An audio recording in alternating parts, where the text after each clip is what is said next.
اللہ سبحانہ تعالیٰ بندے کی دعا ہر وقت قبول کرتا ہے، لیکن اگر کوئی تکلیف یا بیماری ہو یا جادو کی شکایت ہو تو اس کے لیے باقاعدہ طریقے پر بیٹھ کر اپنے رب کو پکارنا، قبولیت کے اوقات میں رب کو پکارنا بہت ضروری ہے، کیونکہ جتنی بڑی مشکل ہوتی ہے اس سے نجات کے لیے اتنی ہی بڑی ایفرٹ بھی لگانی پڑتی ہے۔ اس لیے ضروری ہے کہ اللہ تعالیٰ سے بہت اچھی طرح دعا کی جائے، گڑ گڑا گڑ گڑا کر، اور اس سے پہلے اللہ تعالیٰ کی حمد و ثنا اور تعریف کے کلمات کہنا نہ بھولیے۔ سبحان اللہ والحمد للہ ولا الہ الا اللہ واللہ اکبر ولا حول ولا قوۃ الا باللہ۔ سبحان اللہ، پاک ہے اللہ، اللہ ہی کی تسبیح ہے، والحمد للہ، اب سب تعریف اللہ کے لیے ہے، ولا الہ الا اللہ، اور نہیں کوئی الہ مگر اللہ، واللہ اکبر، اور اللہ سب سے بڑا ہے، ولا حول ولا قوۃ الا باللہ، اور کسی قسم کی نیکی کرنے کی طاقت اور گناہ سے بچنے کی طاقت نہیں انسان کے پاس مگر اللہ ہی کی مدد سے۔ اسی طرح کسی بھی تکلیف اور کسی بھی بیماری سے نجات صرف اللہ سبحانہ وتعالیٰ کی مدد سے ہی ہو سکتی ہے۔ تو جہاں تک جادو کا تعلق ہے تو اس سلسلے میں یاد رکھیے کہ جادو کے بہرحال اپنے اثرات ہوتے ہیں مگر بإذن اللہ، اور اس سلسلے میں ہمیں یہ بھی یاد رہے کہ جادو کے اثرات نبی صلی اللہ علیہ وسلم پر بھی ہوئے تھے۔ حضرت عائشہ فرماتی ہے کہ نبی صلی اللہ علیہ وسلم پر جادو کیا گیا اور اس کا اثر یہ ہوا تھا کہ آپ خیال فرماتے کہ کوئی کام آپ کر چکے ہیں حالانکہ وہ کام ابھی آپ نے نہ کیا ہوتا، لیکن اس جادو کا کوئی تعلق نبی صلی اللہ علیہ وسلم کے فرائض منصبی سے نہیں تھا، یعنی آپ کے اوپر باقاعدہ وحی آتی تھی، آپ لوگوں کو تعلیم دیتے تھے، آپ کی جتنی بھی ذمہ داریاں ہیں ان کو بہت آسان طریقے سے پورا کر رہے تھے۔ ہاں، بعض اوقات عام روزمرہ کے کاموں میں کچھ خلل واقع ہو جاتا۔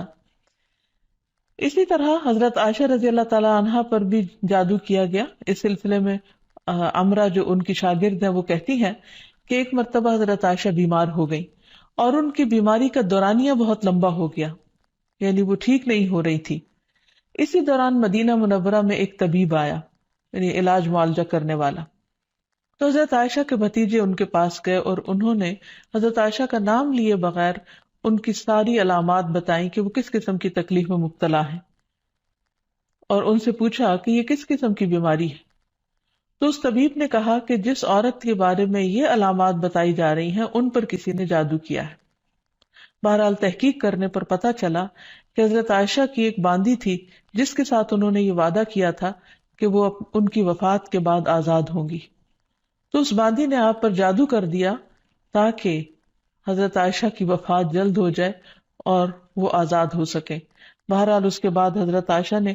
اس کو عربوں کے ایک مضبوط قبیلے کے ہاتھوں بیچ دیا اور اس کی قیمت کے بدلے ایک اور غلام کو آزاد کر دیا۔ تو اس واقعے سے بھی پتہ چلتا ہے کہ بہرحال جادو برحق ہے، یعنی جادو ایک اثر رکھتا ہے۔ برحق ہونے کا مطلب یہ نہیں کہ اس کا کرنا درست ہے، ہرگز نہیں، بلکہ جادو تو کفر ہے، جادو تو کبیرہ گناہوں میں سے ایک گناہ ہے، لیکن لوگ بہت سے اور کبیرہ گناہوں کی طرح اس گناہ کا بھی ارتکاب کرتے چلے جاتے ہیں۔ تو اس لیے اس بارے میں معلوم ہونا چاہیے انسان کو کہ یہ کس قسم کی بیماری ہے، کس قسم کی تکلیف ہے، اور اس کے مقاصد کیا ہے اور اس کا علاج کیا ہے۔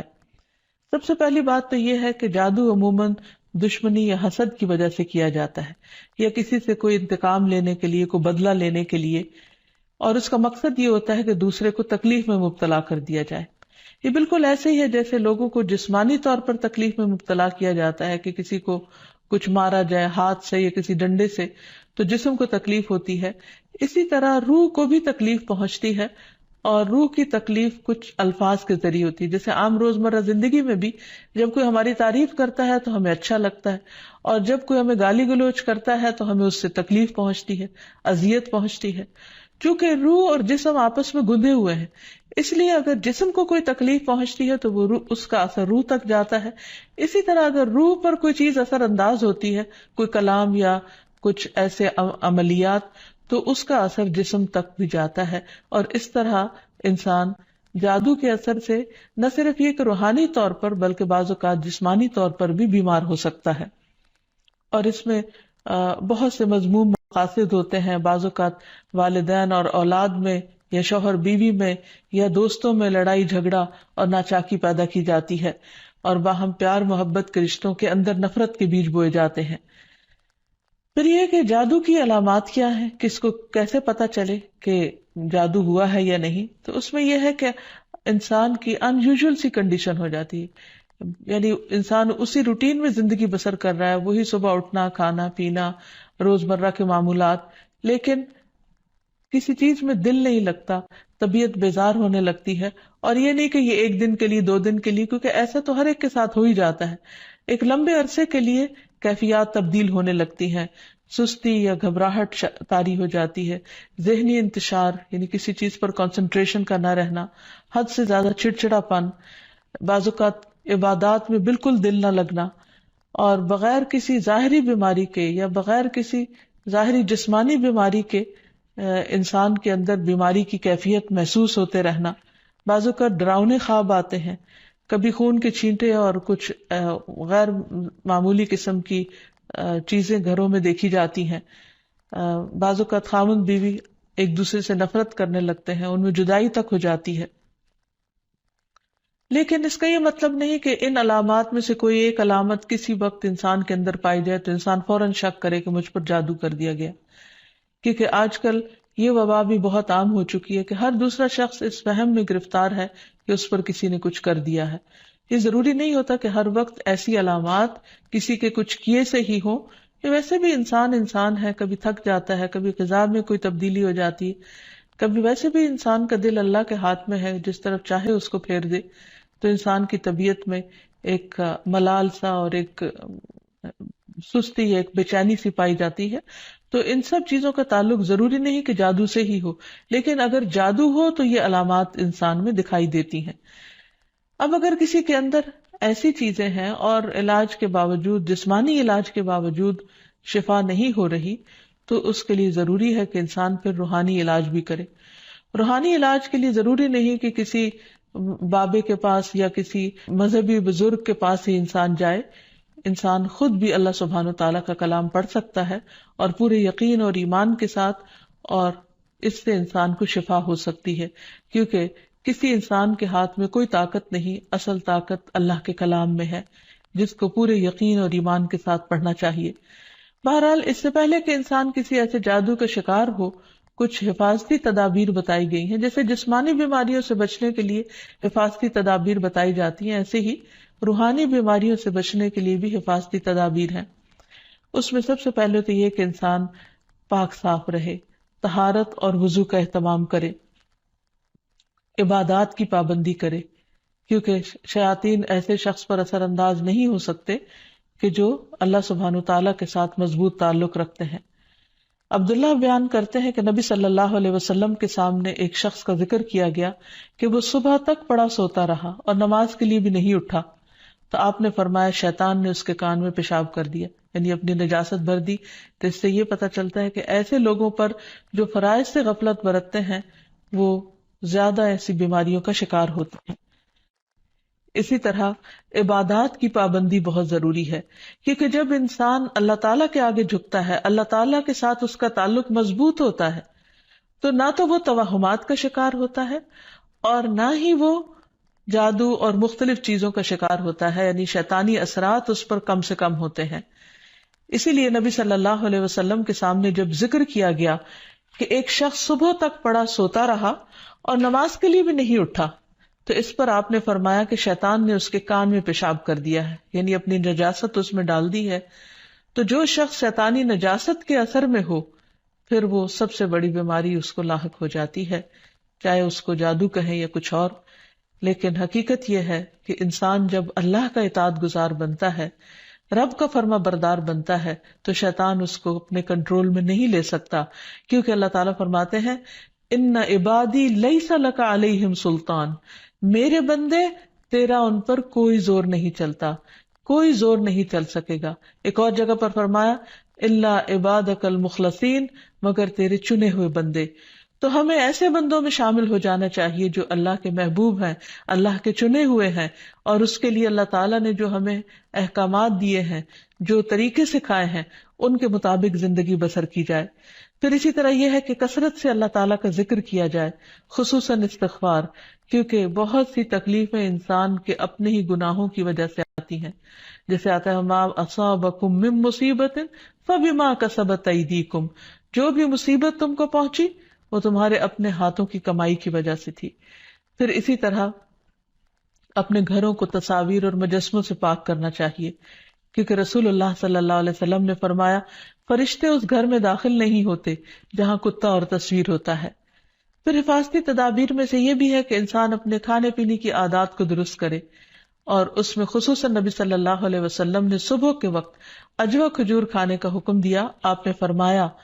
جو شخص صبح کے وقت 7 کھجوریں کھائے گا یعنی اجوا،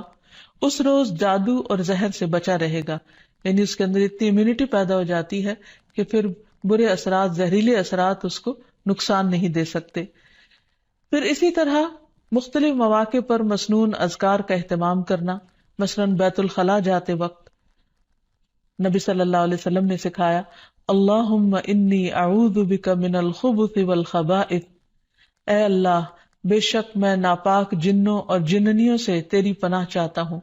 کیونکہ جادو میں بھی عموماً جنات کو استعمال کیا جاتا ہے اور وہ گندی جگہوں پر رہنا پسند کرتے ہیں، اسی لیے جب کوئی بیت الخلاء جائے تو یہ دعا پڑھ لے تو انشاءاللہ اس سے ان کے شر سے محفوظ رہے گا۔ پھر اسی طرح آپ نے فرمایا جنوں کی آنکھوں اور بنی آدم کی شرم گاہوں کا پردہ یہ ہے کہ جب کوئی بیت الخلاء جائے تو بسم اللہ پڑھ لے تو کوئی بھی اس کو پھر دیکھ نہیں سکتا۔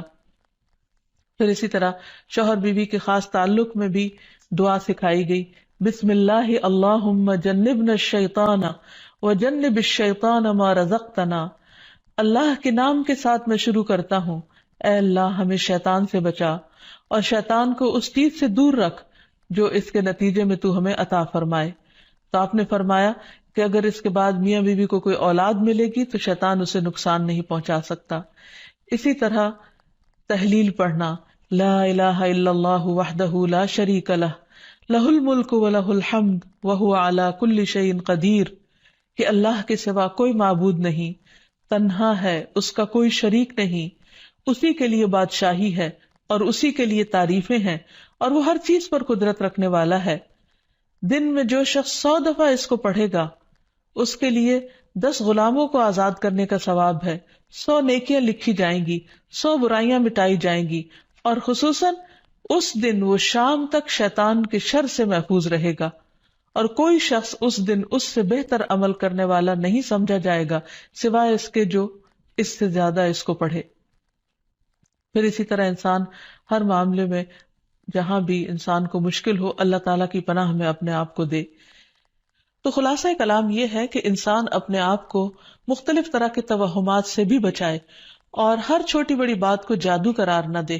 یا کسی کام کو کرنے کا ارادہ نہ ہو تو یہ سوچے کہ مجھ پر جادو کر دیا گیا ہے اس لیے میں اس کام کو نہیں کر سکتا، تو یہ دراصل شیطانی وسوسے ہوتے ہیں، اس لیے ان سے بچنا بھی ضروری ہے۔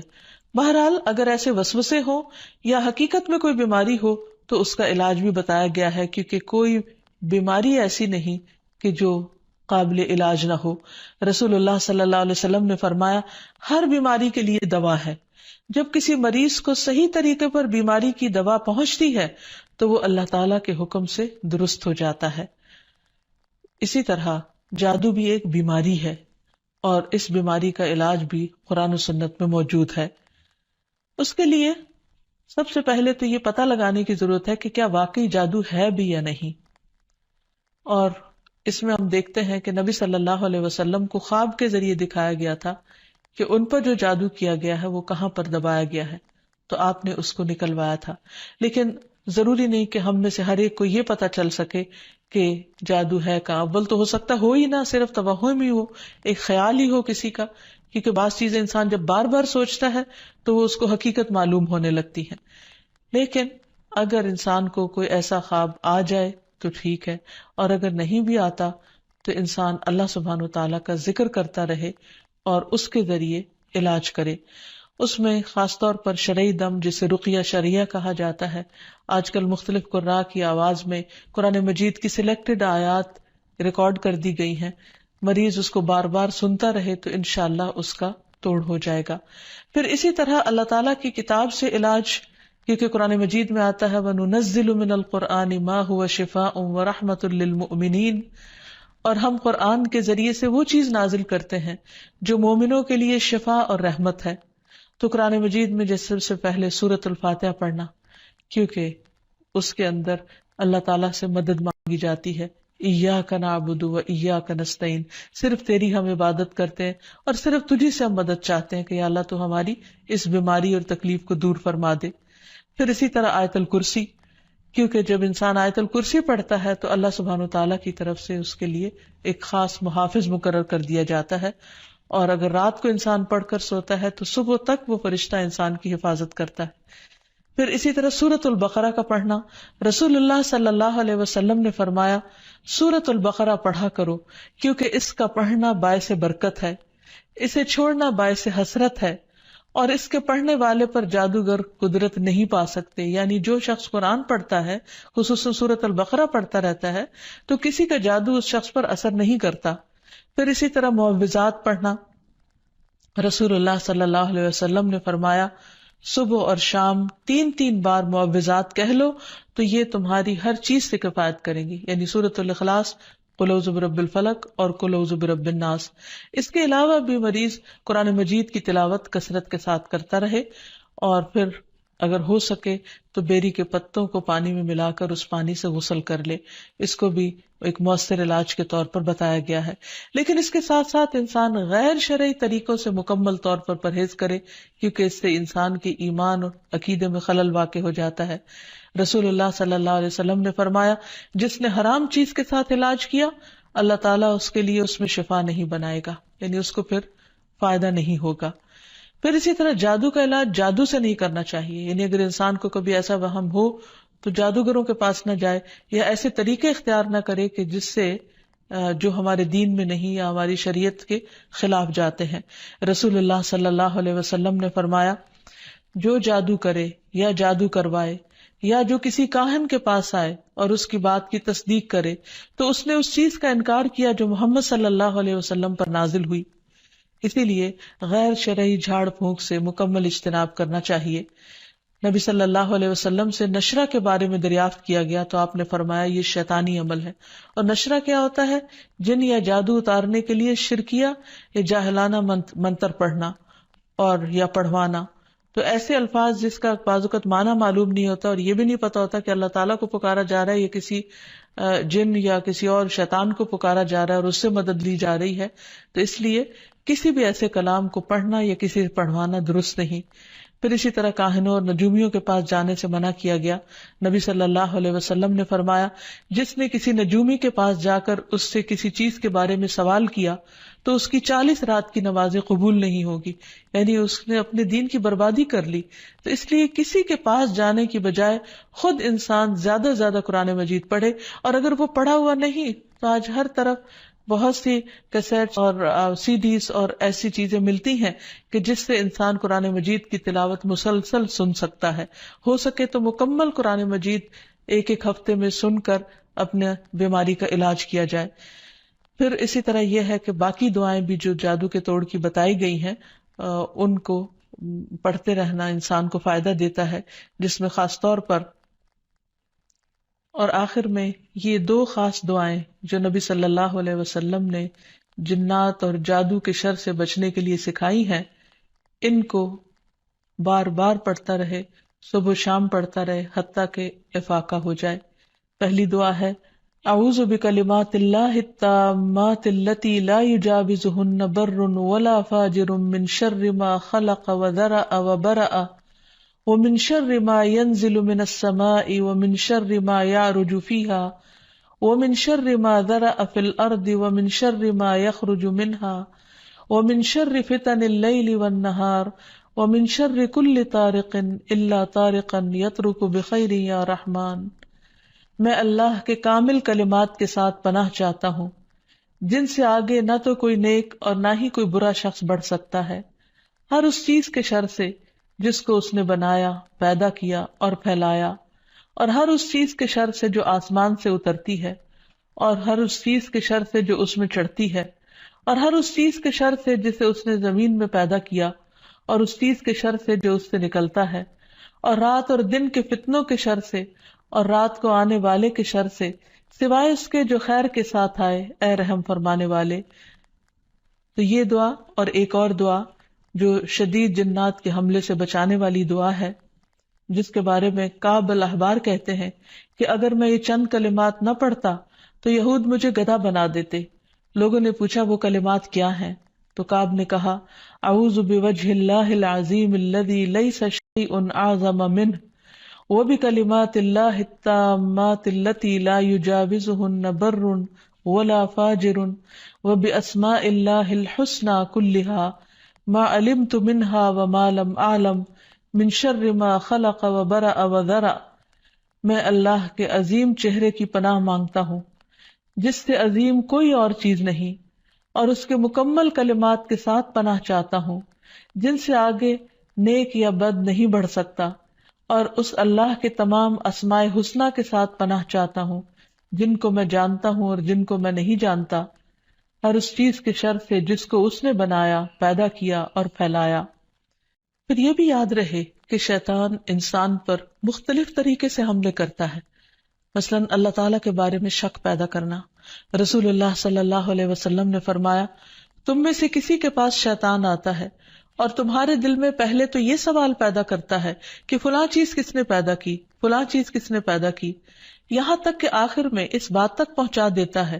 کہتا ہے کہ خود تمہارے رب کو کس نے پیدا کیا۔ جب کسی شخص کو ایسا وسوسہ ڈالے تو اللہ سے پناہ مانگنی چاہیے اور اس شیطانی خیال کو چھوڑ دینا چاہیے۔ پھر اسی طرح شیطان انسان کو اللہ تعالیٰ کی اطاعت سے روکتا ہے۔ اس نے پہلے ہی دن یہ کہا تھا قال فبما اغویتنی لاقعدن لهم صراطک المستقیم، کہ ابلیس نے کہا کہ تو نے مجھے گمراہی میں مبتلا کیا، نعوذ باللہ، وہ اللہ تعالیٰ کو بلیم کر رہا ہے، تو اب میں بھی تیری سیدھی راہ پر گھات لگا کر بیٹھوں گا۔ پھر انسانوں کے آگے سے، پیچھے سے، دائیں سے، بائیں سے، غرض ہر طرف سے ان کو گھیروں گا، اور تو ان میں سے اکثریت کو شکر گزار نہ پائے گا۔ اور ایک حقیقت ہے کہ بہت کم لوگ ایسے ہیں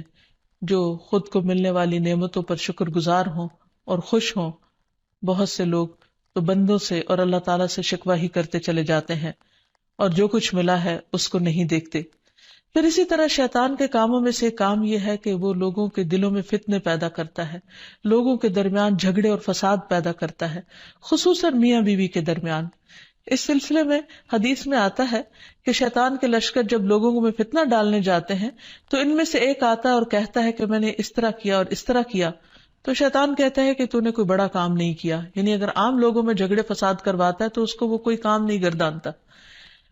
پھر ان میں سے ایک اور آتا ہے اور کہتا ہے کہ میں نے فلاں آدمی کو اس وقت تک نہیں چھوڑا جب تک اس کے اور اس کے بیوی کے درمیان جدائی نہیں ڈال دی، یعنی لڑائی نہیں کروا دی۔ شیطان اسے اپنے قریب کر کے کہتا ہے کہ ہاں تو نے اچھا کیا، اور پھر اسے وہ اپنے ساتھ چمٹا لیتا ہے۔ اور ایک اور روایت میں آتا ہے کہ پھر وہ اس کے سر پر ایک تاج رکھ دیتا ہے کہ تم نے سب سے بڑا کام کیا، کیونکہ حقیقت یہ ہے کہ اگر شوہر بیوی کے درمیان اختلافات ہوں گے، لڑائی جھگڑے ہوں گے، تو گھر کی چولہے ڈھیلی ہو جائے گی، اور جب گھر کے اندر سکون نہیں رہے گا تو پھر اس سے بہت ساری بے پناہ خرابیاں پھوٹیں گی۔ اس لیے شوہر بیوی کے درمیان باہم محبت کا ہونا ایک بہت بڑی نعمت ہے۔ شقیق کہتے ہیں کہ ایک شخص جس کا نام ابو جریر تھا، وہ ابن مسعود کے پاس آیا اور اس نے کہا میں نے ایک کنواری لڑکی سے شادی کی ہے، لیکن میں خوف زدہ ہوں کہ وہ مجھ سے نفرت کرے گی۔ تو ابن مسعود نے فرمایا کہ الفت اللہ کی طرف سے ہوتی ہے اور بغض شیطان کی طرف سے۔ شیطان چاہتا ہے کہ تمہارے لیے اس چیز کو ناپسندیدہ کر کے دکھائے جو اللہ نے تمہارے لیے حلال کی، تاکہ انسان پھر حرام کی طرف مائل ہو۔ اسی طرح باہم بہن بھائیوں کے درمیان، دوستوں کے درمیان عداوت اور دشمنی پیدا کرتا ہے۔ قرآن مجید میں اللہ تعالیٰ فرماتے انما یرید الشیطان ان یوقع بینکم العداوۃ والبغضاء فی الخمر والمیسر، شیطان تو یہ چاہتا ہے کہ شراب اور جوئے کے ذریعے تمہارے درمیان دشمنی اور بغض ڈال دے، کیونکہ عموماً شراب کی محفلیں بھی دوستوں کے درمیان ہوتی ہیں اور جوئے بھی عموماً دوستی آپس میں کھیل رہے ہوتے ہیں۔ تو ان میں ایک دوسرے کے ساتھ پھر جو زیادتیاں ہوتی ہیں ناسمجھی کی وجہ سے یا شراب کے نشے کی وجہ سے، تو اس میں بعض اوقات مدتوں پرانے تعلقات ختم ہو کر رہ جاتے ہیں. تو یہ بھی شیطانی وار ہوتے ہیں. پھر شیطان کا ایک بہت بڑا ہتھیار جو ہر ایک پر چل جاتا ہے وہ ہے غصہ کرنا، کیونکہ غصہ شیطان کی طرف سے ہوتا ہے اور وہ انسانوں کو جلد مشتعل کروا دیتا ہے. پھر اسی طرح اللہ کا ذکر بھلوا دینا. قرآن مجید میں آتا ہے استحوذ علیہم الشیطان فانساہم ذکر اللہ اولئک حزب الشیطان الا ان حزب الشیطان هم الخاسرون. شیطان ان پر غالب آ گیا سو اس نے انہیں اللہ کی یاد بھلا دی، یہ لوگ شیطان کا گروہ ہیں، سن لو یقیناً شیطان کا گروہ ہی وہ لوگ ہیں جو خسارہ اٹھانے والے ہیں. پھر اسی طرح شیطان کا ایک بہت بڑا وار نماز میں وسوسے ڈالنا ہے. اکثر لوگ نماز کے اندر بھول جاتے ہیں اور نماز کے وسوسوں کی شکایت کرتے ہیں اور نماز میں خشوع و خضوع کو سب سے مشکل کام گردانتے ہیں. حقیقت یہ ہے کہ نماز میں خشوع و خضوع اور کنسنٹریشن انسان کو جنت الفردوس کا مستحق بناتا ہے، لیکن جب انسان کی نماز خشوع و خضوع سے خالی ہوتی ہے، یعنی اس میں کنسنٹریشن نہیں ہوتی، تو انسان کو یوں محسوس ہوتا ہے جیسے اس نے نماز پڑھی ہی نہ ہو. اور جب سب سے پہلا فریضہ ہی انسان کا ڈھیلا پڑ جاتا ہے یا صحیح طور پر ادا نہیں ہوتا، تو ایسی صورت میں انسان کے دل میں کبھی بھی پھر اطمینان اور سکون نہیں آتا. تو بہرحال رسول اللہ صلی اللہ علیہ وسلم نے فرمایا کہ جب نماز کے لیے اذان دی جاتی ہے تو شیطان ہوا خارج کرتا ہے اور بڑی تیزی کے ساتھ پیٹ موڑ کر بھاگتا ہے تاکہ اذان کی آواز نہ سن سکے، اور جب اذان ختم ہو جاتی ہے تو پھر واپس آ جاتا ہے. لیکن جو ہی تکبیر شروع ہوتی ہے پھر پیٹ موڑ کر بھاگ جاتا ہے. جب تکبیر بھی ختم ہو جاتی ہے تو شیطان دوبارہ آ جاتا ہے اور نمازی کے دل میں وسوسے ڈالتا ہے اور کہتا ہے فلاں بات یاد کرو، فلاں بات یاد کرو. ان باتوں کی شیطان یاد دہانی کراتا ہے جن کا اسے کبھی خیال نہ گزرا تھا. اس طرح انسان کو محو کرتا ہے ان خیالات میں، یہاں تک کہ انسان کو یہ بھی یاد نہیں رہتا کہ اس نے کتنی رکعتیں پڑھی تھی، یعنی اس کو رکعتوں کی تعداد تک بھول جاتی ہے. پھر نماز کے اندر ادھر ادھر اس کو بھٹکاتا رہتا ہے اور کبھی اس کی نگاہ ادھر ادھر اٹھ جاتی ہے، ذرا سے شور پر انسان کی توجہ نماز سے ہٹ جاتی ہے. اور بعض اوقات انسان پوری کی پوری نماز پڑھ جاتا ہے لیکن اس میں اللہ کی یاد نام کی کوئی چیز نہیں ہوتی، کیونکہ اللہ کی یاد سب سے پہلے انسان کے دل میں ہوتی، اور اگر دل میں ہی اللہ کی یاد نہیں تو زبان سے محض پڑھا ہوا یاد نہیں کہلا سکتا. پھر اسی طرح شیطان انسان سے برائی اور بے حیائی کے کام کرواتا ہے. قرآن مجید میں اللہ تعالیٰ فرماتے ہیں کہ انما یأمرکم بالسوء والفحشاء وان تقولوا علی اللہ ما لا تعلمون، کہ وہ تمہارا کھلا دشمن ہے، وہ تمہیں برائی اور بے حیائی کا حکم دے گا،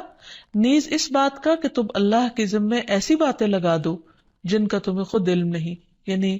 ایسی باتیں اللہ تعالیٰ کے بارے میں کہو جو لا علمی پر مبنی ہو. بہت سے لوگ اللہ کے بارے میں یا اللہ تعالیٰ کے احکامات کے بارے میں جھگڑتے ہیں بغیر یہ جانے کہ اللہ تعالیٰ نے کسی بات کا حکم کیوں دیا ہے. پھر اسی طرح شیطان کا ایک حربہ ہے انسان کا لباس اتروانا، کیونکہ جنت کا لباس اتروایا تھا آدم اور حوا سے شیطان نے ان کو بہکا کر، اور دنیا میں بھی وہ یہی چاہتا ہے کہ انسان بے حیائی اور فحاشی کی طرف مائل ہو. پھر اسی طرح انسان کے برے اعمال کو شیطان مزین کرتا ہے. جب انسان کو غلط کام کرتا ہے اور اس پر اس کو شرمندگی نہیں ہوتی، اس پر اس کو کوئی ریگریٹس نہیں ہوتے، تو یہ دراصل شیطان کا حربہ ہوتا ہے جو اس پر چل چکا ہوتا ہے. پھر اسی طرح انسان کو اذیت بھی پہنچاتا ہے. جیسے ایوب علیہ السلام کو جو بیماری تھی اس میں وہ کہتے ہیں کہ وَاذْكُرْ عَبْدَنَا أَيُّوبَ إِذْ نَادَى رَبَّهُ أَنِّي مَسَّنِيَ الشَّيْطَانُ بِنُصْبٍ وَعَذَابٍ، اور ہمارے بندے ایوب کا ذکر کیجئے جب انہوں نے اپنے پروردگار کو پکارا کہ شیطان نے مجھے سخت تکلیف اور عذاب میں ڈال دیا ہے. یعنی انسان جب بیمار ہوتا ہے تو اس وقت خصوصاً اس کو مایوس کرتا ہے، اللہ کی رحمت سے مایوس کرتا ہے، اور بعض اوقات اس کے دل میں ایسی ایسی باتیں ڈالتا ہے کہ جسمانی بیماری سے زیادہ انسان روحانی تکلیف میں مبتلا ہو جاتا ہے. اسی طرح بعض جسمانی بیماریاں بھی شیطان کی وجہ سے ہوتی ہیں. آپ صلی اللہ علیہ وسلم نے فرمایا طاعون تمہارے دشمن جنوں کی طرف سے ایک چوکا ہے اور وہ تمہارے لیے شہادت ہے، یعنی وہ آتا شیطان کی طرف سے ہے لیکن تمہارے حق میں فائدہ مند ہو جاتا ہے. اور شیطان کی یہ دشمنی انسان کے ساتھ، انسان کی پیدائش کے ساتھ ہی شروع ہو جاتی ہے. جیسا کہ ہم دیکھتے ہیں کہ نبی صلی اللہ علیہ وسلم نے فرمایا کہ جب بنی آدم پیدا ہوتا ہے تو پیدائش کے وقت شیطان اسے چھوتا ہے اور بچہ شیطان کے چھونے سے زور سے چیختا ہے، سوائے مریم اور ان کے بیٹے عیسیٰ علیہ السلام کے۔ اس کی وجہ مریم علیہ السلام کی والدہ کی دعا ہے کہ انی اعیذھا بک وذریتھا من الشیطان الرجیم، کہ میں اسے اور اس کی اولاد کو شیطان رجیم سے تیری پناہ میں دیتی ہوں۔ اور پھر شیطان تو اپنے کام کرتا ہے، لیکن انسان کو اس کے حملوں سے بچنے کی تدابیر اختیار کرنی چاہیے، جو قرآن و سنت میں ہمیں بہت اچھی طرح بتا دی گئی ہیں۔ سب سے پہلی بات تو یہ ہے کہ اللہ سبحانہ و تعالیٰ پر بھرپور ایمان اور توکل ہونا چاہیے،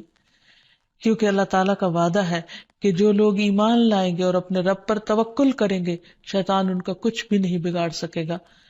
انما لیس لہ سلطان علی الذین آمنوا وعلی ربہم یتوکلون۔ پھر اسی طرح اللہ تعالیٰ کے لیے اخلاص برتنا،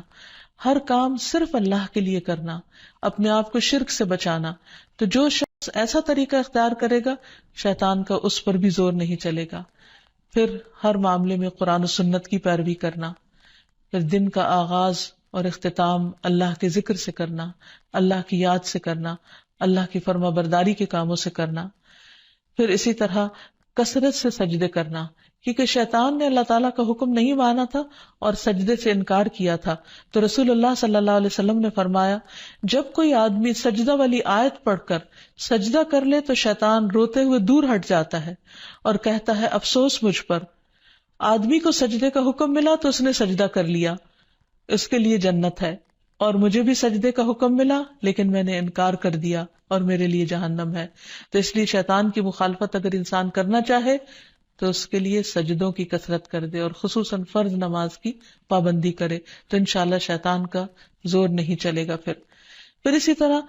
گھر کو شیطانی چیزوں سے پاک کرنا، پھر فضول خرچی سے بچنا، کیونکہ فضول خرچ شیطان کے بھائی ہوتے ہیں، نگاہوں کی حفاظت کرنا، کیونکہ نبی صلی اللہ علیہ وسلم نے فرمایا کہ وہ ابلیس کے تیروں میں سے ایک تیر ہے۔ پھر اسی طرح اکٹھے رہنا، مسلمانوں کی جماعت کے ساتھ جڑے رہنا۔ رسول اللہ صلی اللہ علیہ وسلم نے فرمایا کہ جماعت پر اللہ کا ہاتھ ہے اور شیطان اس کے ساتھ ہے جو جماعت سے علیحدہ ہو اور وہ اس کو پاؤں مار کر ہانکتا ہے، یعنی جو شخص اچھے لوگوں کے ساتھ ملتا جلتا نہیں، ان کی مجلس میں نہیں بیٹھتا، ایک دوسرے کو وتواصوا بالحق وتواصوا بالصبر نہیں کرتا، وہ پھر شیطان کے وسوسوں اور چالوں کا شکار ہو جاتا ہے۔ اور آخر میں دعائیں، اللہ سبحانہ تعالیٰ نے ہمیں قرآن مجید میں بھی دعائیں سکھائی ہیں اور نبی صلی اللہ علیہ وسلم نے بھی۔ اس میں سے پہلی دعا ہے رب اعوذ بک من ہمزات الشیاطین واعوذ بک رب ان یحضرون، اے میرے رب میں شیطان کی اکساہٹوں سے تیری پناہ مانگتا ہوں اور اس بات سے بھی تیری پناہ مانگتا ہوں کہ وہ میرے پاس آئیں۔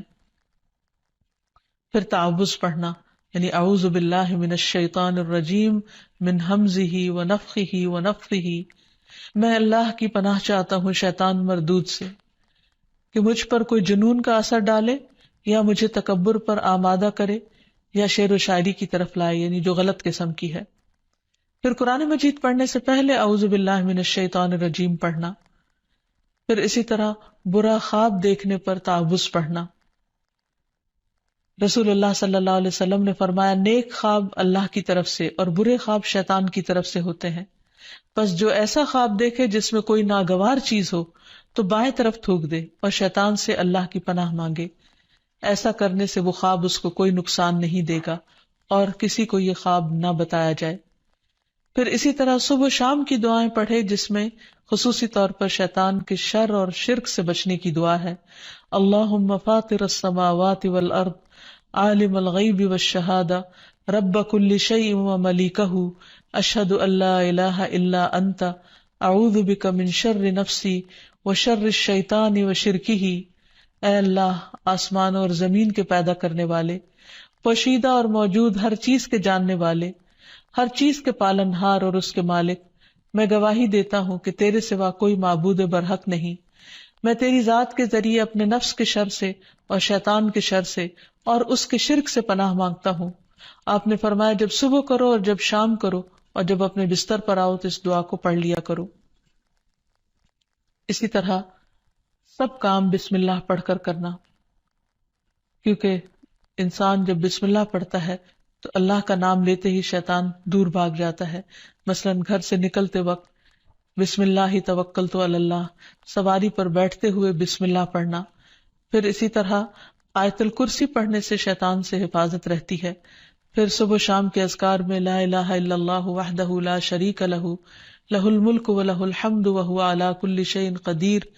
یہ 100 بار پڑھنا، اگر 100 بار نہیں تو کم از کم 10 بار انسان ضرور پڑھ لے. پھر اسی طرح لا الہ الا اللہ وحدہ لا شریک لہ لہ الملک و لہ الحمد یحیی و یمیت وہو علی کل شیء قدیر. جو شخص مغرب کے بعد 10 بار پڑھے گا، اللہ تعالیٰ اس کی حفاظت کے لیے اسلحہ بردار فرشتے مقرر کر دیں گے جو اس کی صبح تک شیطان سے حفاظت کریں گے. تو اس لیے ہمیں بھی ان اذکار اور دعاؤں کا اہتمام کرنا چاہیے. اگر زبانی یاد نہ ہو تو دیکھ کر بھی پڑھے جا سکتے ہیں، لیکن حقیقت یہ ہے کہ اللہ کا ذکر ایک مضبوط قلعہ ہے جس میں انسان پناہ لیتا ہے ہر قسم کے شر سے بچنے کے لیے، خصوصاً شیطان کے شر سے. تو اللہ تعالی ہم سب کو اس سے محفوظ رکھے. وآخر دعوانا ان الحمد للہ رب العالمین.